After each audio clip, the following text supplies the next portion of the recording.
अस्सलामु अलैकुम वरहमतुल्लाहि वबरकातुहू।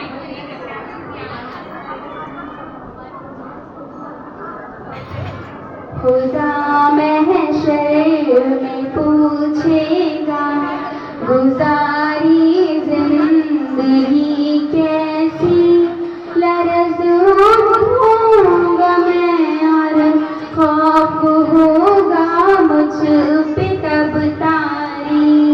खुदा महशर में पूछेगा, गुजारी जिंदगी कैसी, लरज़ उठूंगा मैं और खौफ होगा मुझ पे तब तारी।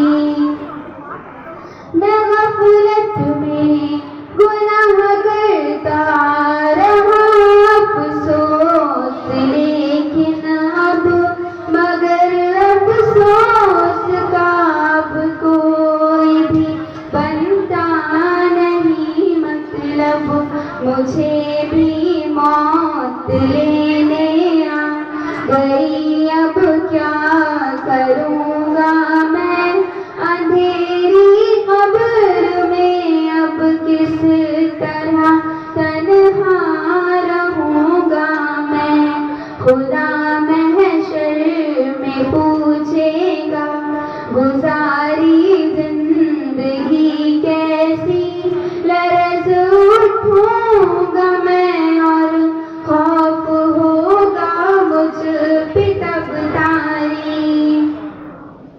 अंधेरी कब्र में मुझको अकेला छोड़ आएंगे, यहाँ ताकत न दौलत ना ये रिश्ते काम आएंगे। हिसाबे जिंदगी देने उठाया जाएगा मुझको, खुदा के सामने महशर मिलाया जाएगा मुझको। खुदा महशर में पूछेगा, गुजारी जिंदगी कैसी, लरज़ उठूंगा मैं और खौफ होगा मुझ पे तब तारी। खुदा पूछेगा बतला इल्म पर कितना